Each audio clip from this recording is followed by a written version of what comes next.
السلام علیکم ورحمۃ اللہ تعالی وبرکاتہ۔ محترم ناظرین، ایک ایسی 4 رکعت نماز کہ اگر آپ اسے رمضان کے آخر جمعے میں پڑھ لیتے ہیں تو آپ کے اگر ذمے 700 سال کی نماز بھی ہو یا آپ کو یہ پتہ نہ ہو کہ آپ کے ذمے کتنی نمازیں قضا ہیں، ان کی تعداد کا آپ کو علم نہ ہو، تو اگر رمضان کے آخر جمعے میں یہ 4 رکعت نماز کچھ اس طریقے سے کہ ہر رکعت میں سورہ فاتحہ کے بعد 7 بار آیت الکرسی اور سورہ کوثر 15 بار پڑھیں گے تو ساری قضا نمازیں آپ کی ادا ہو جائیں گی۔ ناظرین گرامی، یہ روایت کچھ کمی و بیشی کے ساتھ آج کل کافی لوگوں کے ذہن و فکر کے اندر موجود ہے،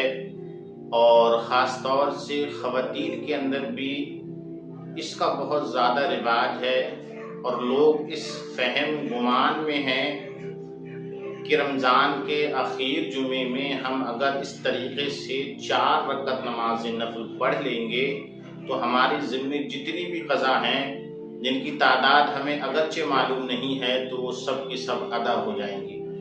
تو آئیے گا علماء اہل سنت کی زبانی خاص طور سے فتوی رضویہ کے اندر حضور سیدی سرکار اعلیٰ حضرت عظیم البرکت نے اس کے تعلق سے کیا ارشاد فرمایا ہے، صحیح کیا ہے، غلط کیا ہے، اسے جاننا بہرحال ضروری ہے۔ حضور سیدی سرکار اعلیٰ حضرت عظیم البرکت فتوی رضویہ جلد نمبر 8 ہے، ارشاد فرماتے ہیں کہ اس طریقے کی کوئی بھی ایسی حدیث نہیں ہے جس میں اللہ کے نبی صلی اللہ علیہ وسلم نے اس طرح ارشاد فرمایا ہو کہ تم اگر 4 رکعت نماز نفل رمضان کے آخر جمعے میں پڑھ لو گے تو تمہارے ذمے جتنی بھی قضا نمازیں ہوں گی وہ سب کی سب ختم ہو جائیں گی۔ آپ نے اس حدیث کو موضوع قرار دیا ہے، یعنی کہ کسی شخص نے خود اپنی طرف سے یہ باتیں گڑھ لی ہیں، اور کمال تعجب تو یہ ہے جناب والا کہ باقاعدہ اس کو ایک پوسٹ بنا کر اردو زبان کے اندر لکھ کر کے آواز ریکارڈ کر کے لوگ شیئر کر رہے ہیں، دوسروں تک پہنچا رہے ہیں، اور بہت سے وہ لوگ جنہیں علم نہیں ہے وہ اس پر بھروسہ بھی کر رہے ہیں، اعتماد بھی کر رہے ہیں، یقین بھی کر رہے ہیں۔ آپ اسکرین پر دیکھیے گا، باقاعدہ اس کو لکھا گیا ہے اور بتایا گیا ہے کہ نبی کونین صلی اللہ علیہ وسلم نے ایسا ارشاد فرمایا ہے۔ تو میں لفظ بلفظ آپ تک یہ پہنچاؤں۔ لکھا ہے کہ حضرت محمد صلی اللہ علیہ وسلم نے ارشاد فرمایا، جس شخص کی نمازیں قضا ہوئی ہوں اور تعداد معلوم نہ ہو تو وہ رمضان کے آخری جمعے کے دن 4 رکعت نماز نفل ایک سلام کے ساتھ پڑھے۔ ہر نماز میں، اس میں کیا لکھا ہے، ہر نماز میں سورہ فاتحہ کے بعد، ذرا غور کیجیے گا، اسی پوسٹ میں لکھا ہے کہ ہر نماز میں، جبکہ ہر نماز نہیں بلکہ ہر رکعت ہونا چاہیے۔ تو اس روایت کے موضوع یا بناوٹی ہونے کے لیے صرف اتنی بات ہی کافی ہے، لیکن یہ آج کی بات نہیں ہے بلکہ اس سے پہلے بھی لوگ اس بات کو سنتے چلے آ رہے ہیں، اور بڑے بڑے علماء اور فقہاء نے بھی اس کو موضوع لکھا ہے۔ ملا علی قاری علیہ الرحمہ نے اپنی کتاب موضوع کبیر کے اندر اس روایت کو موضوع لکھا ہے کہ یہ من گھڑت روایت ہے، کسی نے خود اپنی طرف سے بنا لی ہے۔ فی الحال اس میں لکھا ہے کہ ہر نماز میں سورہ فاتحہ کے بعد آیت الکرسی 7 بار اور سورہ کوثر 15 بار پڑھے۔ اگر 700 سال کی نمازیں بھی قضا ہوئی ہوں تو اس کے کفارے کے لیے نماز کافی ہے۔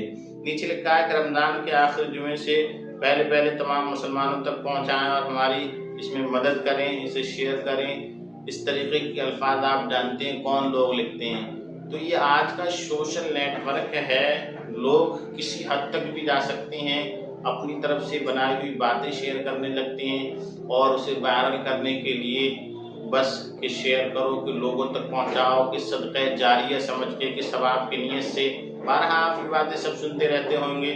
کوئی کہتا ہے کہ اگر آپ اس پوسٹ کو شیئر نہیں کریں گے تو آپ نبی سے محبت کرنے والے نہیں ہیں، یا اگر آپ اپنی ماں سے محبت کرتے ہیں تو اس پوسٹ کو ضرور شیئر کر کے جائیے. طرح طرح کی باتیں ہیں. ناظرین گرامی، ان تمام باتوں پر بالکل بھی یقین اور بھروسہ نہ کریں. یہ سب کی سب موضوع روایتیں ہیں اور ہمارے علماء فقہاء نے اس کے بارے میں پہلے ہی وضاحت فرما دی ہے. صرف اور صرف کمی کس بات کی ہے؟ اس بات کی کہ ہم نے دین کو نہیں سیکھا، مذہب کو نہیں سیکھا، اسلام کو نہیں سیکھا. اگر واقعی ہم دینی نالج رکھتے، مذہب اسلام کی تعلیمات کو سیکھتے، پیغمبر اعظم صلی اللہ علیہ وسلم کے فرامین کو سیکھتے، تو یقیناً ہم ایسی روایات بھی نہ گڑھتے اور نہ ہی ایسی روایات پر ہم کوئی بھروسہ، یقین اور اعتماد کرتے. بخاری شریف کی ایک بہت ہی مشہور و معروف حدیث ہے. خاص طور سے ان لوگوں کو اس سے درس عبرت اور نصیحت حاصل کرنا چاہیے جو سنی سنائی باتوں کو شیئر کر دیتی ہیں یا جن کا کوئی وجود نہ ہو، ان باتوں کو لوگوں تک پہنچا دیتے ہیں، من گھڑت باتوں کو پہنچا دیتے ہیں. حدیث سماعت کیجیے گا. اللہ کے نبی صلی اللہ علیہ وسلم ارشاد فرماتے ہیں، جس نے جان بوجھ کر مجھ پر جھوٹ باندھا، یعنی کہ وہ بات میری طرف منسوب کی جو میں نے نہیں کہی ہے. آپ فرماتے ہیں جس نے جان بوجھ کر مجھ پر جھوٹ باندھا تو اسے چاہیے کہ وہ اپنا ٹھکانہ جہنم میں دیکھ لے، یعنی کہ اس کا ٹھکانہ جہنم ہے. تو ہر وہ بات جو موضوع ہو، بنائی ہوئی ہو، اور پیارے آقا نبی کریم صلی اللہ علیہ وسلم نے ایسا کچھ ارشاد نہیں فرمایا، تو جس نے بھی یہ بات باندھی، یہ بات بنائی، تو ظاہر بات ہے ہمارے آقا صلی اللہ علیہ وسلم پر گویا کہ جھوٹ باندھنے کے مساوی ہے. تو ان سب کے لیے جہنم ہے. اس لیے ضروری ہے کہ کوئی بھی بات جس کے بارے میں آپ کو علم نہیں ہے اس کو آپ نہ ہی شیئر کریں اور نہ ہی اس پر یقین اور بھروسہ کریں. ناظرین گرامی، فی الحال محل گفتگو جو بات ہے وہ یہ ہے کہ یہ جو روایت ہے کہ حضرت محمد صلی اللہ علیہ وسلم نے ارشاد فرمایا کہ 4 رکعت نماز نفل ایسے پڑھ لیں گے، کوئی ایسی حدیث موجود نہیں ہے.